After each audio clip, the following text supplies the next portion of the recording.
వాళ్ళ విజయం ఏంటనేది ఈ చిన్న పిల్లోడిని అడిగినా కూడా అర్థమవుతుంది ఎలా వచ్చినాయి అన్ని సీట్లు అనేది. జగన్ ఇంత మంచి చేసి ప్రతి కుటుంబాన్ని కూడా సొంత కుటుంబం లాగా పేదరికాన్ని నిర్మూలించే విధంగా పరిపాలిస్తూ రాష్ట్రాన్ని అభివృద్ధి వైపు నడిపించినప్పుడు 11 సీట్లు ఏంటి, ఒక 40% ఓటింగ్ తో రేవంత్ రెడ్డి ఈ రోజు సీఎం అయ్యాడు, 40% ఓటింగ్ తో ఈ రోజు ప్రధానమంత్రి అయ్యారు. మరి 40% ఓటింగ్ వచ్చిన జగన్మోహన్ రెడ్డికి 11 సీట్లు ఏంటి? ఇది ఏంటి? కాబట్టి గుమ్మడికాయలు దొంగ అంటే వీళ్ళు టీడీపీ వాళ్ళు జనసేన వాళ్ళు భుజాలు తడుముకుంటున్నారు. మరి ఎందుకు తడుముకుంటున్నారో వాళ్ళకే తెలియాలి. ఒక పక్క దానికి వణికిపోతా ఉందండి, ఒక పక్క భయభ్రాంతులకు గురైపోయింది, ఇన్ని రోజులు దాక్కుంది. ఈ జగన్మోహన్ రెడ్డో లేకపోతే వాళ్ళ కింద ఉన్నటువంటి పేటీఎం కుక్కలందరూ దీన్ని ఉసుకో ఉసుకో ఉసుకో అంటే ప్రెస్ ముందుకు వచ్చిందండి. ఈవీఎంలు ట్రాపింగ్ కానీ నరేంద్ర మోడీ హస్తం కానీ ఇందులో ఎటువంటిది లేదు. మీరు చేసిన దౌర్జన్యాలు, మీరు చేసిన అరాచకాలు, మీరు చేసిన దోపిడీలు, మీరు ఆంధ్ర రాష్ట్రాన్ని సర్వనాశనం చేసింది చూసి ఈరోజు బ్రహ్మరథం పట్టారు కూటమికి. ఈరోజు మంచి నాయకుడిని ఎంచుకున్నారు ఆంధ్ర రాష్ట్రానికి. మీరెవరు చెప్పడానికి? మీరు ఏది మాట్లాడితే చెల్లుబాటు అవుద్ది అనుకున్నారా? అధికారం ఉన్న నాళ్ళు కుక్కలాగా మొరిగింది ఈ రోజు అనేది. ప్రతి ఒక్క పెద్ద పెద్ద నాయకులతో సహా లోకేష్ని కానివ్వండి, చంద్రబాబుని కానివ్వండి, పవన్ కళ్యాణ్ కానివ్వండి, ఈరోజు ఇది రాదే మరి బయటికి తూతూ మంత్రంగా మాట్లాడుతుందే. ఇంతకుముందు వాయిస్ రేస్ ఇచ్చేది కదా, మరి ఇప్పుడు ఇవ్వట్లేదేంటి? రోడ్డు మీద ఈడ్చీడ్చి కొడతారని దానికి భయం ఎక్కడో దాక్కుంటుంది. ఎన్నాళ్ళు దాక్కుంటావు? నువ్వు చేసిన భూ కబ్జాలకి, నువ్వు చేసిన దోపిడీలకి, నువ్వు చేసిన అరాచకాలకి ప్రతి ఒక్కదానికి కూడా తొందరలోనే సమాధానం చెప్తూ. కానీ చట్టం ఎవడి చుట్టమో కాదు, నీ జగన్మోహన్ రెడ్డి చుట్టమో కాదు, నీ చుట్టమో కాదు, నీ పేటీఎం బ్యాచ్ల చుట్టమో కాదు, నీ ఎమ్మెల్యేలు, మంత్రులు, మినిస్టర్లు, పార్లమెంట్ సభ్యుల చుట్టాలు కాదు. కాబట్టి చట్టం తన పని తాను చేసుకుంటూ పోయిద్ది. ఎవడు ఏ జైల్లో ఉండాలో, ముఖ్యంగా నువ్వు ఆడదానివి కదా, ఏ జైల్లో ఉంటే ఏ ఫెసిలిటీస్ బాగుంటాయో వెతుక్కో. నువ్వు నీ నగరి నియోజకవర్గంలోనే ఏడవలేని దానివి. కనీసం అంత గంపెడు మట్టేసి ఒక గుంత పూడ్చలేని బతుకునేది, ఒక కాలువ కట్టలేని బతుకునేది, ఒక కుటుంబానికి న్యాయం చేయలేని బతుకునేది నువ్వు ఈరోజు మాట్లాడుతూ ఉన్నావు. ఎక్కడైనా నీ ఒక ఆడబిడ్డగా సవాలు విసురుతా ఉన్నా, నేను వస్తాను నీ నగర నియోజకవర్గానికి, నువ్వు వస్తావా? ఛాలెంజ్ విసురుతా ఉన్నా.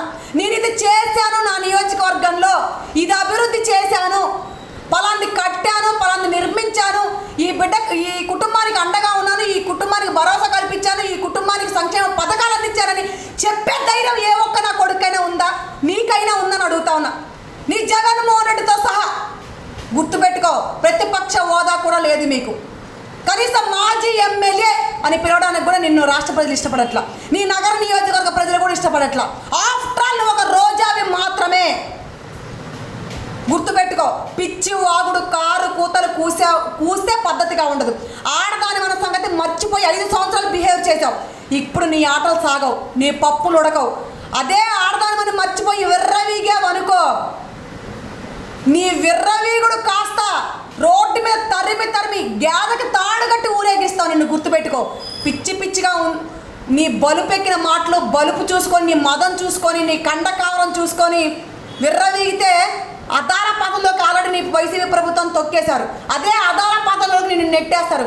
నా చంద్రబాబు నాయుడు గారు అమరావతి రాజధాని నిర్మిస్తూ ఉన్నారు, అలాగే పోలవరాన్ని పూర్తి చేస్తూ ఉన్నారు. అదే పోలవరంలో మిమ్మల్ని ముంచెత్తకపోతే నా పేరు దాసరి ఉదయశ్రీ యాదవే కాదు, గుర్తుపెట్టుకో. ప్రతి ఒక్కదానికి మీ వైసీపీ ప్రభుత్వం సమాధానం చెప్పాలి, చెప్పి తీరాలి. ఎక్కడైతే భూ కబ్జాలు చేశారో, ఎక్కడైతే స్కాములు చేశారో, ఎక్కడైతే దోచుకున్నారో, ఎక్కడైతే దాచుకున్నారో ప్రతి ఒక్కటి కూడా బయట పెట్టే రోజులు ముందరలోనే ఉన్నాయి. ప్రతి ఒక్కదానికి సమాధానం చెప్పాలని ఈ బర్రె లాంటి రోజని హెచ్చరిస్తా ఉన్నాను. ఆ కొడాలి కానీ ఆ కొడుకుని వదాము.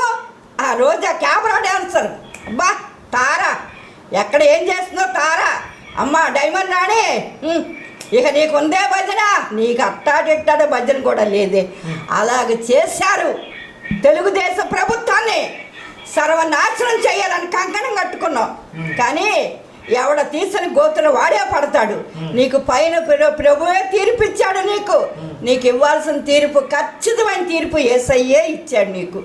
జగన్ బాబు ప్రజలు దేవుడు వాళ్ళ హృదయాలు తెరిచాడు. మంచి నాయకుడిని ఎన్నుకోమని దేవుడు వాళ్ళకి బోధించాడు. ఖచ్చితంగా మంచి నాయకుడిని ఎన్నుకున్నారు. ఇప్పుడు పవన్ కళ్యాణ్ గారు, చంద్రబాబు గారు ప్రజలకి పని చేస్తారు, చెయ్యాలి. వాళ్ళు కూడా చెయ్యాలి. ఇప్పుడు వీళ్ళ కలిగిన రేపు ఎదురైతే వాళ్ళని కలుగుతాను. నేనేం ఆగను. నేను నా పార్టీ అని చెప్పి నా పార్టీని ఎత్తుని పెట్టుకోను, ఈ పార్టీ అని పక్కన పెట్టను.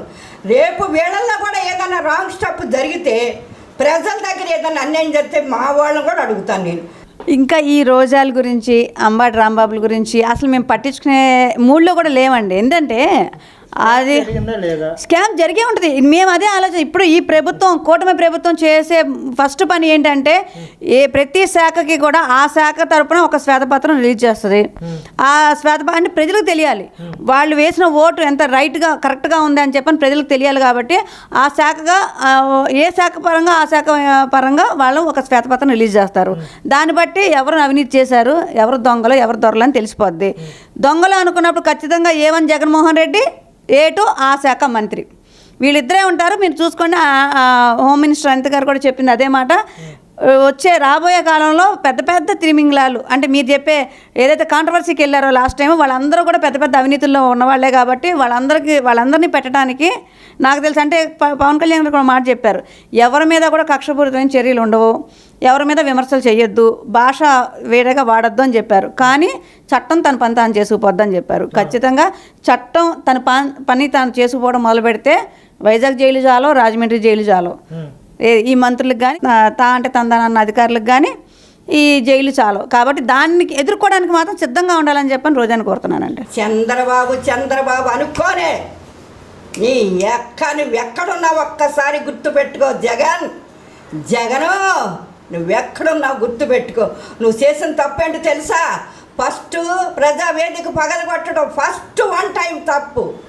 అమరావతిని, రైతుల్ని కోత కోసుకుంటా, ఆడపిల్లలని కూడా లేకుండా సెస్ట్ల మీద చెయ్యలేసి మీ సిబ్బంది ఎంత నీచంగా చేశారా? 2వ తప్పు. 3వ తప్పు నీకెక్కడ జరిగిందంటే, చంద్రబాబు గారిని అరెస్ట్ చేసి 53 రోజులు జైల్లో పెట్టావు. నీ అబ్బా, నువ్వొక సీఎంవా? చెప్పుకుంటా సిగ్గుండొద్దు. ఆ వయసుకి ఆయన జైల్లో పెట్టి ఏసీ కూడా లేకుండా ఆయన్ని 33 చెరువు నీళ్ళు తాగిచ్చావు. రే, కార్యకర్తలు అంటే ఏమనుకున్నావు? తెలుగుదేశం కార్యకర్తలు అంటే నీలాగా లప్పంగి కార్యకర్తలు కాదు. నువ్వు ఇచ్చే లక్షలకి, నువ్వు కోట్లకు ఆశపడే కార్యకర్తలు కాదురా. ఈరోజు ముద్ద లేకపోయినా కూడా పార్టీకి పనిచేస్తున్నాం మేము. ఎందుకు అనుకుంటున్నా? ఆయన ఎప్పుడు నువ్వు జైల్లో పెట్టావో నీ చాప్టర్ క్లోజ్ అయిపోయింది. అప్పుడే అనుకున్నా నేను, ప్రభు ఆ తీర్పు నువ్వు ఇస్తున్నావు. ఎందుకంటే అతని గొయ్యి అతనే తవ్వుకున్నాడు. మంచి పని చేసా, బటన్ నొక్కుతున్నా 1,00,000 ఇస్తున్నా, బటన్ నొక్కుతున్నా 15,000 ఇస్తున్నా, బటన్ నొక్కుతున్నా 50,000 ఇస్తున్నా. ఎవరికి ఇచ్చావయ్యా నువ్వు? 50,000, 15,000, లక్షలు. 50,000 10 రూపాయలు 10 ఇస్తే 90 రూపాయలు నీ జేబులోకి వస్తున్నాయి. నీ వెనకాల భజంత్రిగాళ్ళు ఒకడు ఉన్నారు. నా కొడుకులు ఒక్కొక్కరు కోత కోసుకుంటూ వెళ్ళాలా? మమ్మల్ని బతకనిచ్చారా? బయటకు వచ్చి కూర్చొని ఏదైనా మంచి మాటలు మాట్లాడదామన్నా ఎక్కడ పోలీసు వాడు వస్తాడో, ఎక్కడ రౌడీలు వచ్చి మా మీద పడిపోతారని అరిచేతిలో ప్రాణాలు పెట్టుకొని బతికాం మేము. ఎందుకని? పార్టీ అంటే మాకు అభిమానం. ప్రజలకి తీర్పు తెలియటల్లా ఇంకా పైపెచ్చు ప్రతిపక్ష వాదా కావాలని. ఈ అబ్బా నువ్వు ఇచ్చావంటావు ప్రతిపక్ష వాదా? జగన్ నువ్వు ఇచ్చావా? ఎవడిగా చంద్రబాబుని అసెంబ్లీలో? లేదా ప్రజలు తెలియటం లేదా? నేను గేటు తీస్తే మొత్తం నా దగ్గరికి వస్తారు, నీకు ప్రతిపక్ష భాష కూడా ఉండదని అడిగావు. ఇప్పుడు నీకు అది కూడా లేదు కదరా. 11 సీట్లు. నువ్వు సీఎం పారిపోయి వెళ్ళి ఎక్కడ కూర్చున్నావు? బెంగళూరు ప్యాలెస్లో కూర్చున్నావు. నువ్వు ఒక సీఎంవి, నీ వెనకాలన్నాడు ఒక మంత్రిగాడు. ఎక్కడ తప్పు చేస్తున్నా తెలియట్లేదా? ప్రజలు ఎంత తీర్పు ఇచ్చినా కూడా ఇంకా నేను తప్పు ఎక్కడ చేశాను? ప్రజలకు నేను ఇచ్చేసాను, ప్రజలకు వచ్చేసి ఏం చేసావయ్యా నువ్వు? ప్రజలకి ప్రేమ ఏం ప్రేమ? ఆప్యాయత అడుగంటింది, ప్రేమేమో గట్టెక్కింది.